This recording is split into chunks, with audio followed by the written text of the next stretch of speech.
everyone, and thank you so much for tuning in. You are watching the Vuyo Joboda show, coming to you live from New York City.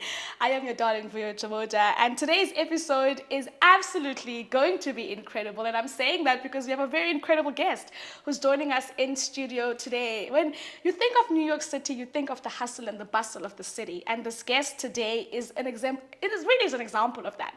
He's been featured on magazines and publications like Forbes and GQ, and of course has one of the most reputable brands in the USA, of course, and around the world. He represents the diaspora on a very positive note. Ladies and gents, please help me welcome onto the show the founder and CEO of Mizizi, Paakow. How y'all doing, everybody? Hello, hello. I'm gonna hype you up on the show. Like, that's what I do. So you gotta just buckle up, okay? By all means, please do. I'm not the best at accepting my flowers, but Okay. I'm getting there. You're getting there. How are you doing? I've been good. It's been a hectic morning so far. Mad traffic getting here, but like I feel good. It's a nice Tuesday. The breeze is coming in. Yeah. No complaints. Yeah, it's New York. It's always there's something. You know? Every day. Literally.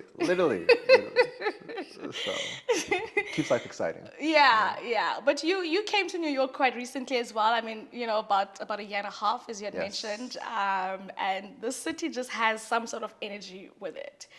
What's your favorite part of New York City? And we're gonna get into all the questions in a bit, but I just want to know what you love about the city. Pizza for sure. I've always been like a pizza guy. And they've got the best. It's in abundance. I think I would say the access to opportunity out here. Like coming from Texas and like being raised in Dallas, it's a bit more. It's not entirely slow paced. Like I feel like it's mid paced. Yeah. But I realized moving out here that like it just feels like I'm working smarter instead of working harder, just because the access to network, people, events. It's just so much smoother out here versus like being in Texas having to travel to them. Yeah. And there's just access to everything you need at like a press of a button. Literally.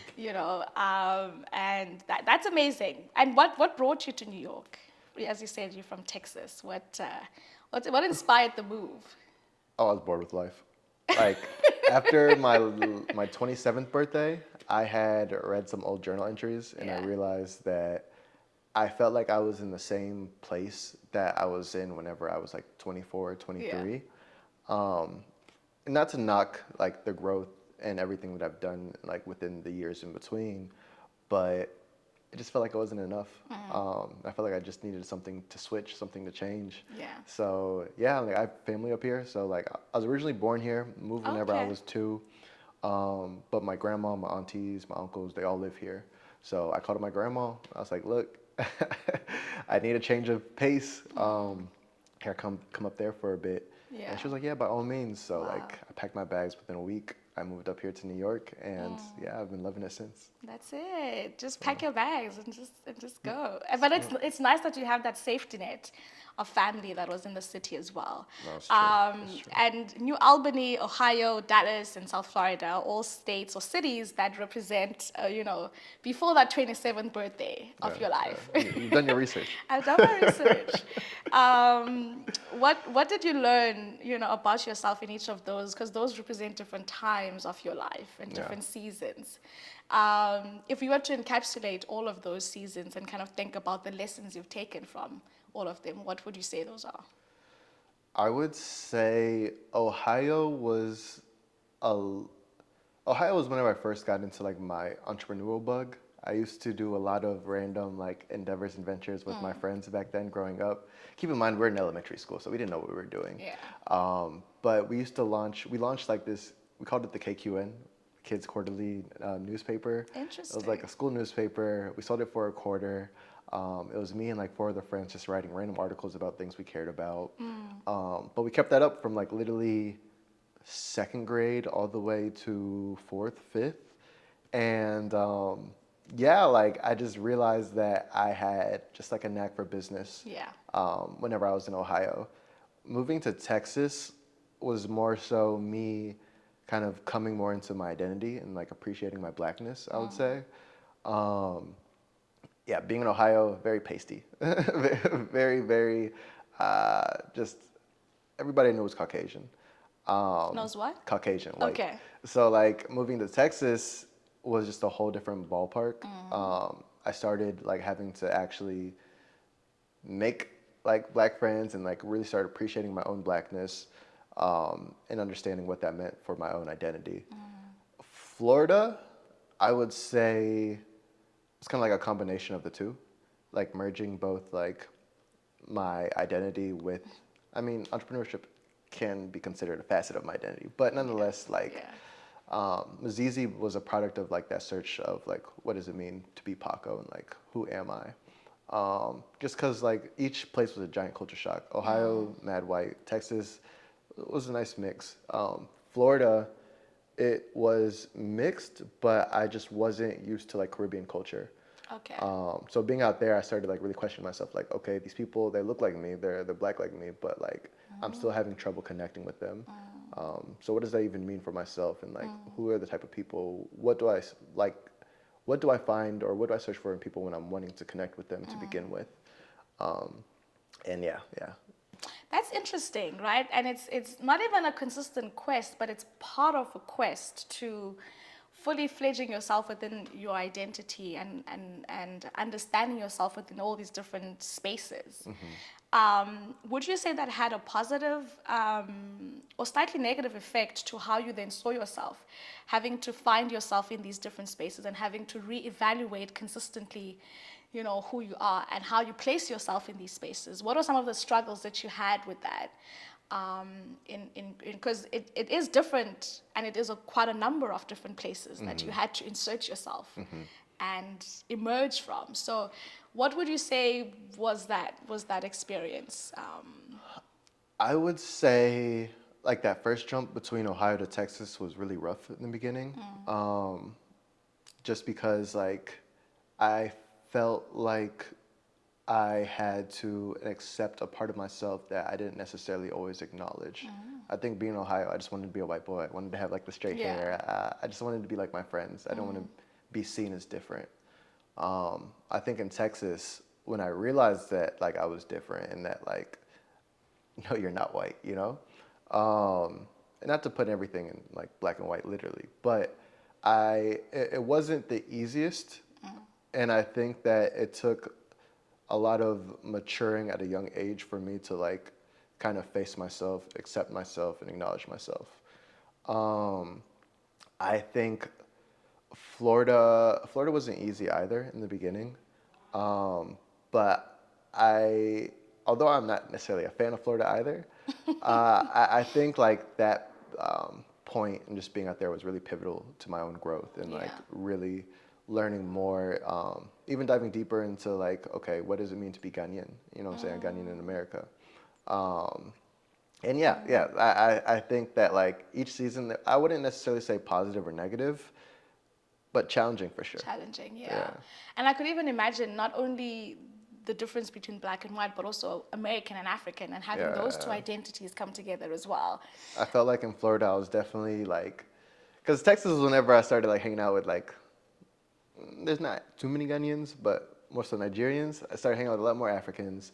But when I went to Florida, I realized that like a lot of the Africans that went to my school were expats, people who were straight from the country. So I felt like I didn't necessarily fit in that sense, in Yeah. that context. But I also felt like I was too African for like just the typical person out there. Yeah. So I felt like I was just like in this weird middle ground that I didn't Yeah. necessarily felt like I had a group that I belonged to. And it takes, as you said, it takes a lot of maturity to have to still find your voice and find your confidence, even though you don't know where to place it. Yeah. Right? What were the signs that you had growing up that kind of signified to you that there was something, though, even though there was all of these challenges around, but that there was something in you that was great and that was meant to be explored and that was meant to be cherished? What do you think were those kind of little snippets of things? You did mention that you guys started in elementary kind of doing entrepreneurial endeavors, but apart from that, do you remember anything that stood out? I never thought I was going, and I never thought I'd end up where I am today. Yeah. Like honestly, granted, my mom always told me, "Oh, you're special." What moms do, right? But I don't think that like I had the highest aspirations growing up.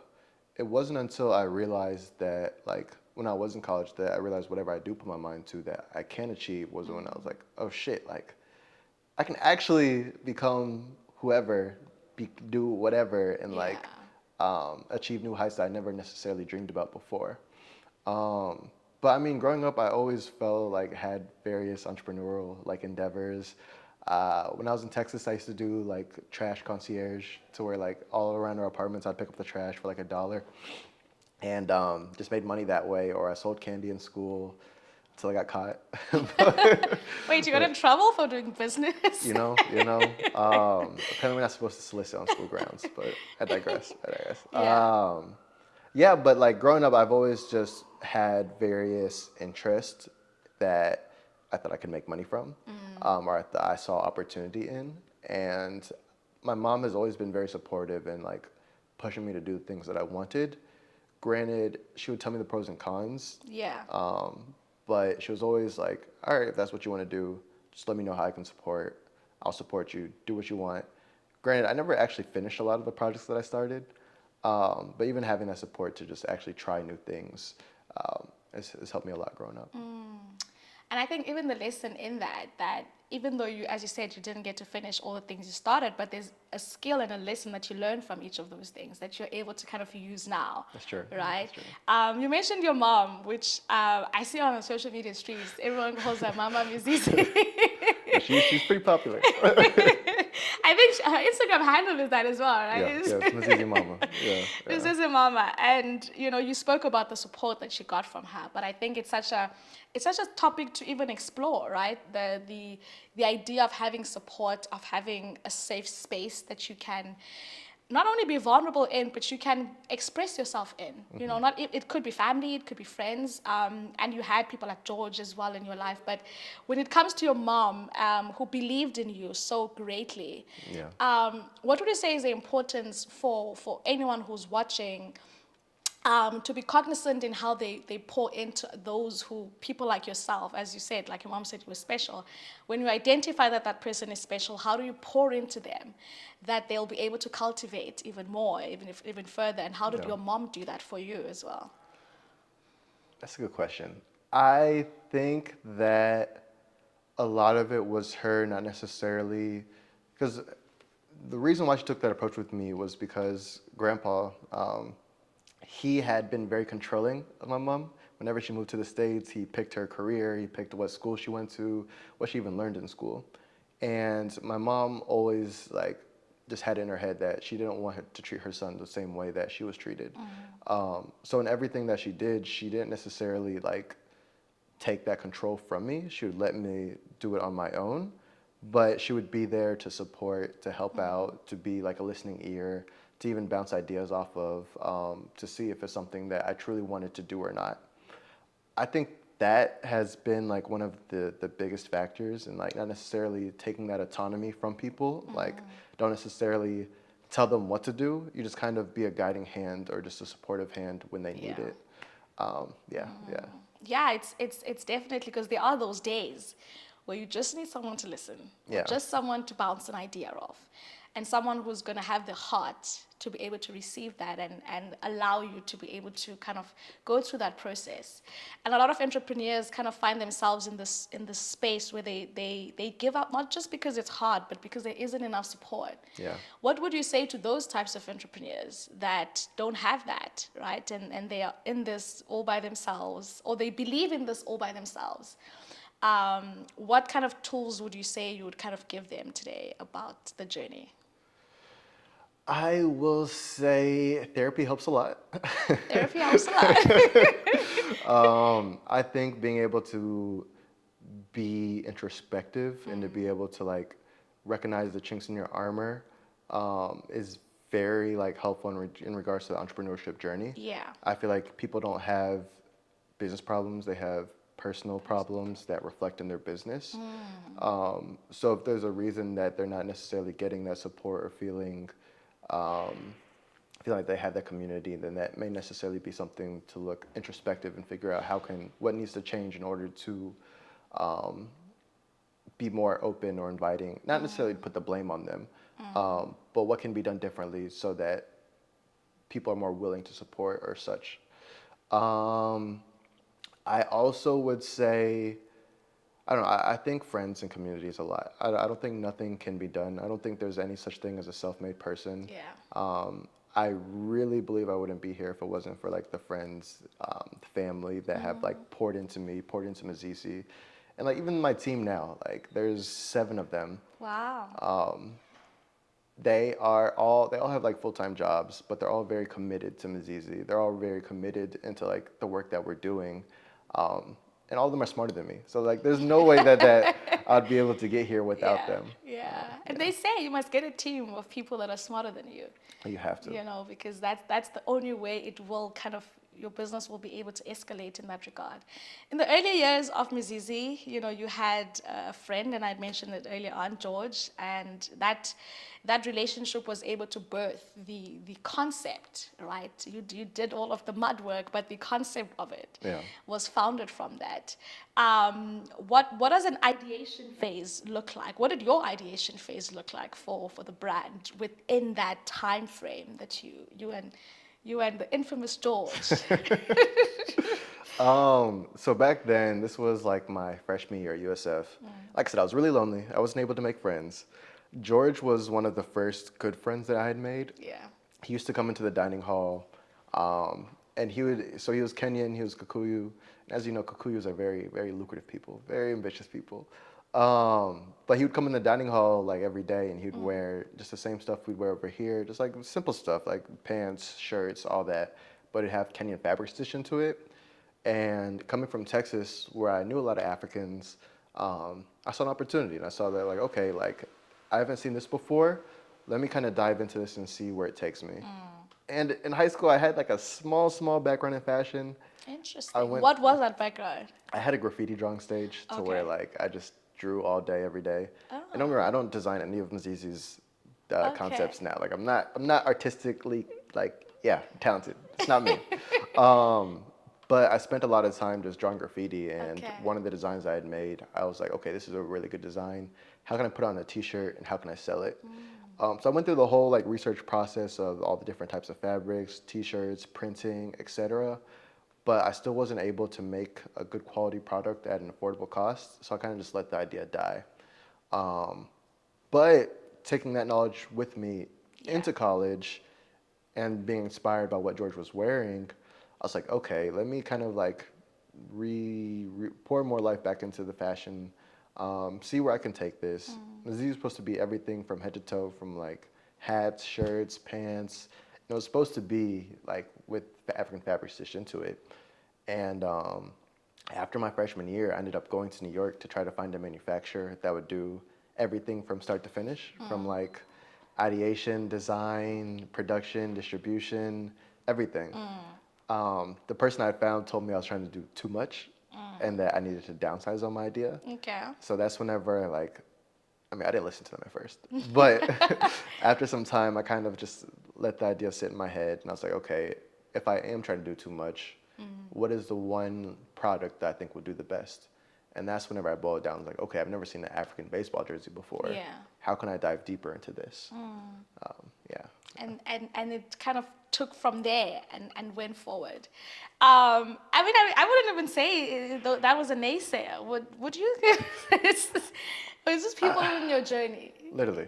It's people in your journey. Like I don't even remember the company name or who I spoke to, but if it wasn't for them, like literally wouldn't be doing this today. Yeah.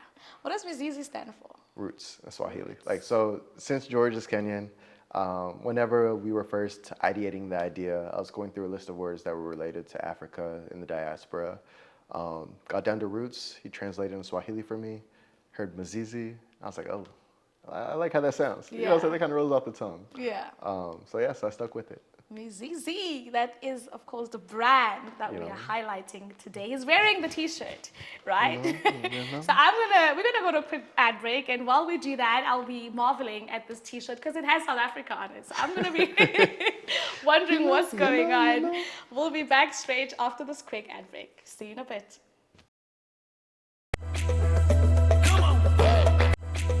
Thank you once again for joining us. We are back with the Vuyo Joboda Show, coming to you live from New York City. We are in Brooklyn right now, and of course, I feel like what Paakow is wearing today is kind of like a representation of just the energy of not only New York, but of just the Bureau of Brooklyn. You're wearing a very special design. I think it's so dope. Yes, thank you. Thank I've you. seen some of the designs that you've made, and I'm just like, I need to get me one of these. I don't care what country it represents, but I'm here. I'm here. Thank you. What goes into the braid? Like, what do you think of when you're conceptualizing, some designs? And yeah, just take us through that process. So typically, even when it comes to like choosing a country, it's a mix of like, all right, is the audience here as well as is our audience asking for it? From there, once we decide on which country to choose, I don't design anything. We have two designers that are in Accra, Ken and Kofi. They're the ones who are like the In actual, Accra? yeah, in Ghana, Okay, in Ghana. okay. They're the ones who are literally the geniuses behind all of our designs. I just come up with the concepts. So I get very obsessive about a country.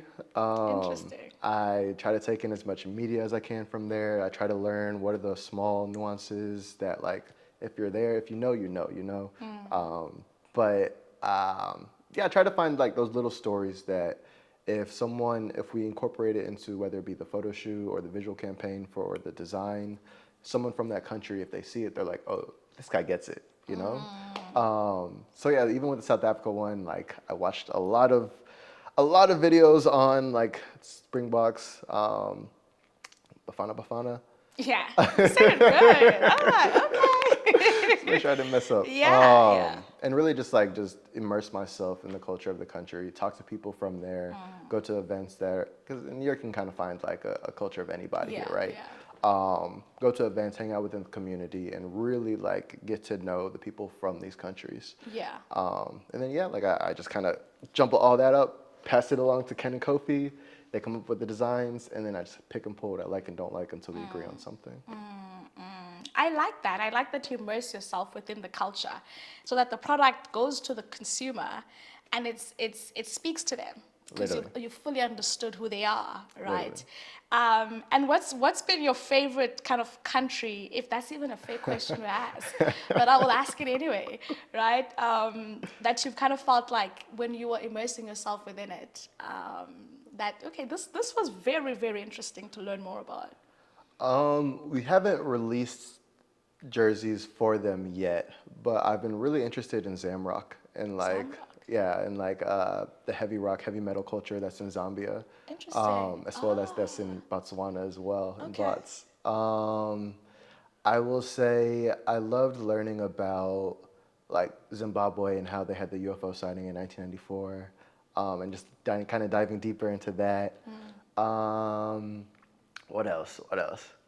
I don't know. Every country has their own, like, once you really get into it, they have their own just like random culture, pop stories, or Yeah. pop culture stories Yeah. rather, that are just exciting to learn about and yeah, to dig into. So South Yeah. Africa's been a fun one too. I mean, not because I'm South African. He's just saying that because South Africa is really cool.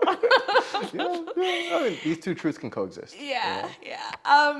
When it comes to the diaspora, because when you are kind of, as you said, immersing yourself within all these different cultures, then you are plugging within the diaspora capacity as well. And your brand has that in its fabric, right? Kind of looking at the diaspora and serving it as an audience. What do you think is the importance of the diaspora kind of acknowledging, right, Africa and acknowledging brands like Mizizi within kind of going back home and feeling like they're feeling an essence of home with them? And how have you tried to kind of create that experience for them, even though they are in New York City and it's nothing like South Africa? Yeah. I mean, I believe it's a process, right? Like the same way I initially didn't know much about Ghana, being able to wear the jersey at least makes you feel proud of the country. It makes you want to learn more about the country. It makes you want to engage more with the community and actually hang out and be proud of the culture that you come from. I think that being a part of the diaspora, as time goes on, a lot of nations are starting to recognize the importance of such, and having to, because I mean, you always hear about brain drain and how people leave the country and never come back. But in nation branding and being able to excite the diaspora that's away from the country, it allows them to be more willing to contribute back home, or more willing to connect with back home. So yeah, I feel like the diaspora used to be an overlooked audience, but as African culture is becoming more of like pop culture ingrained in like Western culture, nations back home, governments back home are starting to acknowledge the importance of us. Yeah, So, and your brand was able to be part of that culture, of bringing and making sure that we have that essence still here, right? And when you've worked with incredible brands like Disney on for Black Panther, yeah, right, yeah. and So signifying once again who we are as an African. What was that experience like? I mean, not everyone gets to wake up and say, "Oh, I've got Disney on my on my radar." it was actually it was a great experience. Love the people that we worked with. Yeah. It was a bit challenging at first, and even so, we worked with Marvel for Black Panther. We did Disney for Lion King, and then we did Viacom for Coming to America too. And each of those processes, when you're working with big name brands, they're very strict in how you go about Yeah. using their IP and logos and whatnot. So it had its challenges, but I mean, it was well worth it. Yeah. I will say, like, the Marvel one was really the one that kind of, I mean, that was the first big name collaboration that we've ever accomplished. And even getting there was just a journey in itself. Back in like, this was, I want to say October of 2017 was when the Black Panther trailer dropped. And then people over here in the States were like, oh, what should we wear? And there's people that are like, oh, we should wear a trad. Let's wear traditional wear to the movies. The stuff I saw, I was like, "What's going on?" And then there's people who are like, no, we should wear Mizizi. Yeah. Let alone Mizizi should make a product for it. Yeah. And I heard that and I thought it was great. But I was like, this is Marvel, you know. At the time, we were only 3 years old. Like, we're a small Black-owned business. Yeah. Why would Marvel even like look at us? And I just started doing more research because I can get very obsessive over topics. Yeah. So I started looking and figuring out like, all right, how is Marvel marketing to the African community? What are they doing in regards for this movie rather? What products do they already have that are comparable to our own, and how do they like literally compare? And once I saw our baseball jerseys were superior in every way, I was like, okay, there might be an opportunity here. And I put together this whole pitch deck on like Mizizi from Marvel and why we'd be a great person to licensee. And I sent it to their licensing department in, this was December of 2017. They rejected it immediately. Told me that like they already have licensees, it was and that there's no need for any more, and that if we released anything with Marvel IP on it, they would have to take legal action. Oh my God. Yeah, it was a lot. It was a lot. And from there, I was like, okay, let me stop trying to go through the front door and see if I can go through the back. Yeah. So that's whenever we did like, we actually made the mock-up jersey. We did a whole video campaign for it. It went viral when we first dropped. It got picked up by the Shade Room. And we were telling people like, if you want this jersey, tag Marvel and let them know. Oh. So that carried on for a bit. And keep in mind, the movie was dropping in February of 2018. So we didn't really have much time to even get it done in hindsight, or in retrospect rather. And whenever February came around, because despite all of this, they were still saying, no, leave us alone, stop emailing us. And it wasn't until, this is by March now. By the time the movie came, like my team was like, look, we've spent enough time, energy, attention, money on a product we can't even release or make profit from. Let's move on. Yeah. But I had been pitching this idea to people who worked at Marvel on LinkedIn. This is not an endorsement to like spam people on LinkedIn or anything, by the way. Yeah. But it's your story and it's interesting. So. But yeah, so like I can be a very like persistent person. I call it like polite persistence, right? Yeah. Like as long as you're polite, the worst that they can do is say no. Yeah. And found everybody that worked in the licensing department at Marvel on LinkedIn, sent the pitch out to them. There was one person who like throughout that entire process, they had been somewhat responsive. They weren't like confirming anything or making any promises, but they're like, oh, this is a cool idea. Like, let me see what I can do. Yeah. Eventually by March, they finally got back to me and they were like, let me get an email for someone at Disney for you. So that's when they sent me the email. And keep in mind, like the team and I, we already decided to move forward. So this was all done in secret. I sent the email out to them, no response. But I was like, okay, if I had this email in the beginning, I still would have sent the follow-up. Yeah. So after a week, I sent the follow-up, and like I literally got a call like an hour later from Disney Consumer Products team saying they love my tenacity and ambition and would love to see me in LA and see how we can make this Black Panther jersey a real thing. Oh my God. Yeah. Consistency and persistency is what went down over there. And I think that's a lesson for anyone who's watching, really. Yeah. Like, you know, if you're really determined on something and you understand why you want that thing to happen, you kind of just gotta keep going at it. Literally. You know, Literally. and it's gonna come through. When it comes to the challenges, right? You've celebrated 8 years. 8 years is a long time. Like, it ain't nobody just be doing 8 years of business out here in these streets. Like, it has Thank you. Thank you. it really signifies, as I said, the persistency and the consistency that you have. What has been the worst experience within your 8-year journey that, you know, has taught you valuable lessons and one that made you say, I'm not going to stop doing this? The worst, I mean, Not all of them. no. It's hard, right? Because like they seem bad in the moment, but Yeah. once you learn the lessons from them, you're like, okay, like maybe I needed to go through that. Yeah, yeah. I think one of the bigger challenges was very early on in the beginning. We used third-party distribution centers because it went viral when Mizizi first launched. Had over 200 orders. I was like, there's no way I'm filling this from my apartment and like driving back and forth in my little Honda to the post office to try to fulfill all these. Found a third-party distribution center in Tampa. Dropped all the jerseys off with them.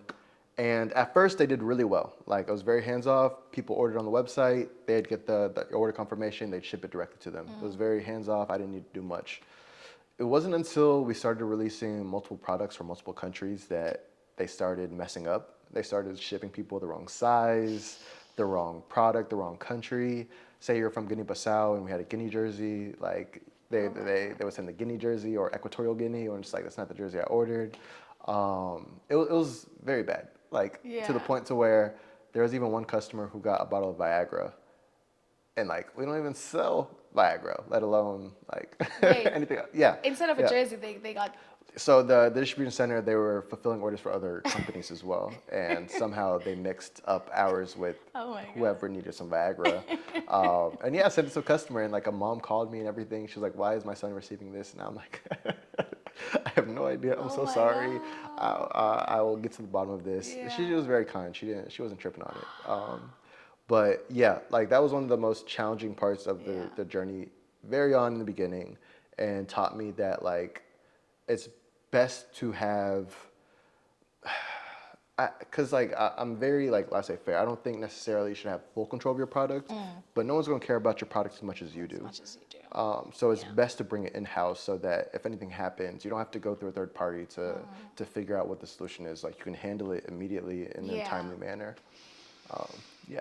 Oh my goodness. Yeah. And I think it was maybe important that you have that early on, because, you know, at this capacity now, you know, if that lesson you had to learn now, it would have been a completely different outcome, right? So it was essential that you get it then. Yeah. Better like what my mom always says, better a $10,000 mistake than a $10 million mistake. You know. Your mom is really cool. And what would you say has been, you know, an experience that has made you Paakow as a man, like apart from the business side of things, but that has really kind of built your character and who you are in a personal capacity, right? That you've learned that now you are evaluating and using to just navigate life in general. So I would say my early experiences, it's always been me and my mom, a single parent, only child. Okay. And there has been four instances in my life to where she was unemployed.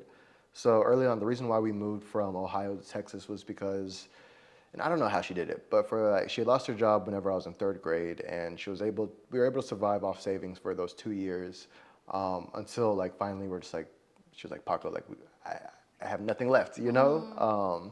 So we ended up moving into just a spare bedroom of this Ghanaian family in Texas that it was just a really rough time. A really rough time. And the second time, after we only stayed there for like, it was like 3 months before we ended up moving to a different part of Dallas. My mom, she was able to find a job.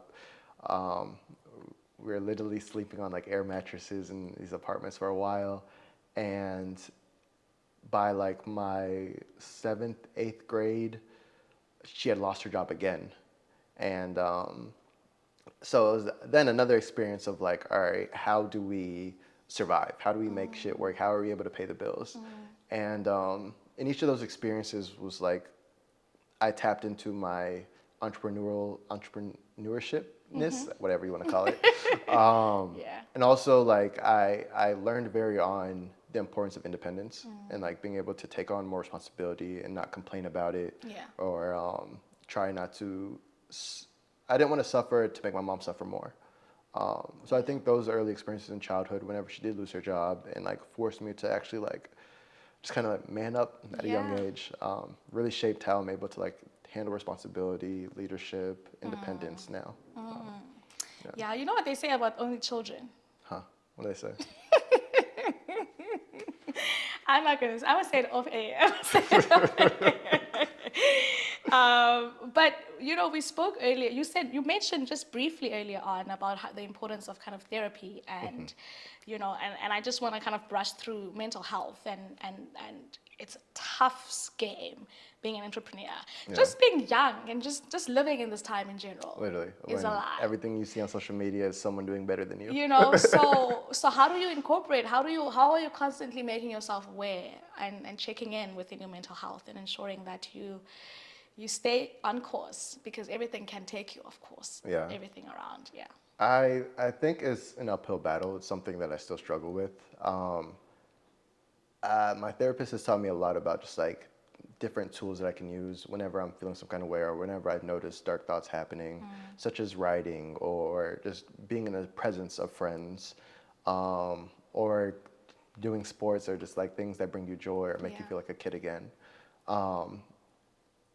I think those are so necessary just to take you out of your head, because it's very easy to spiral, very easy to spiral.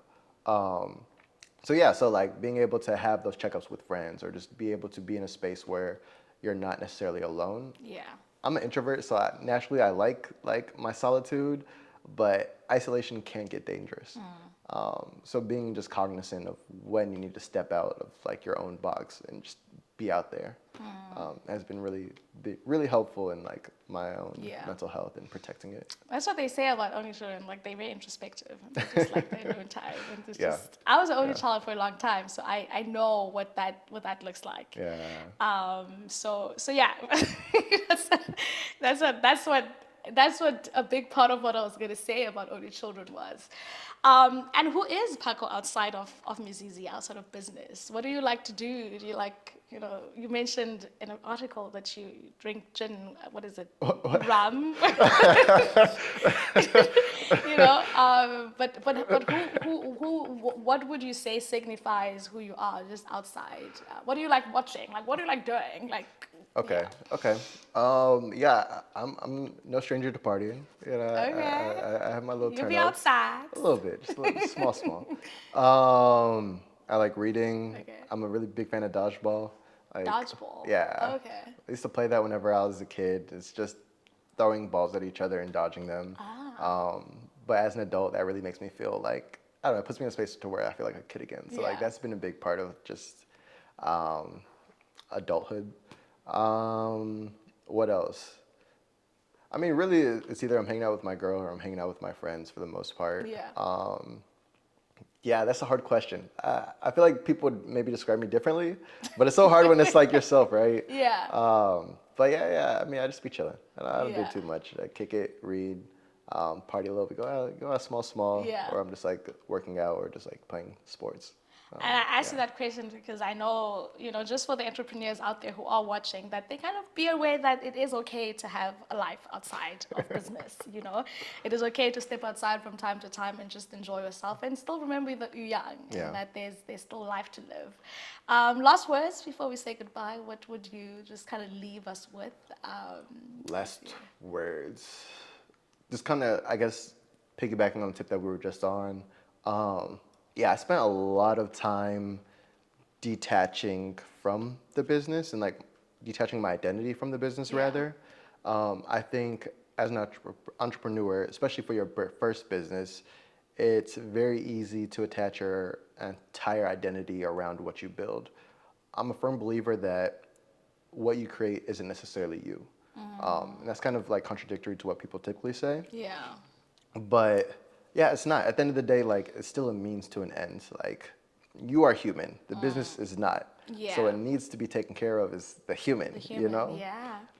So that's been like a very, very important part of the journey as well. Like how do I find that boundary between, all right, this is my business. No one's gonna care for it like I do. But at the same time, like my business isn't me.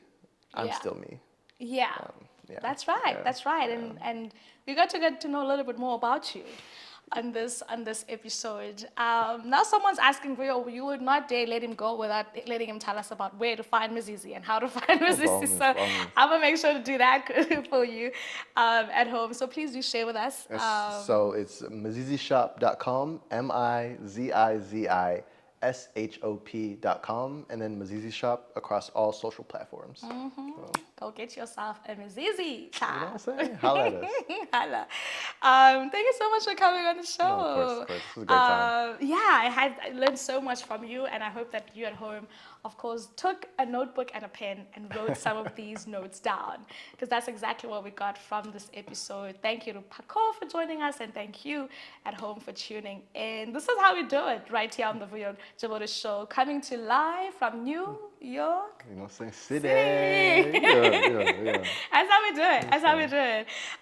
We'll see you on the next episode. Don't forget to follow us on social media. We are at the Vuyo Joboda Show across all social media platforms. But from me and Paakow to you, it's goodbye and have a fantastic one. Au revoir. Cheers for now. Bye, y'all.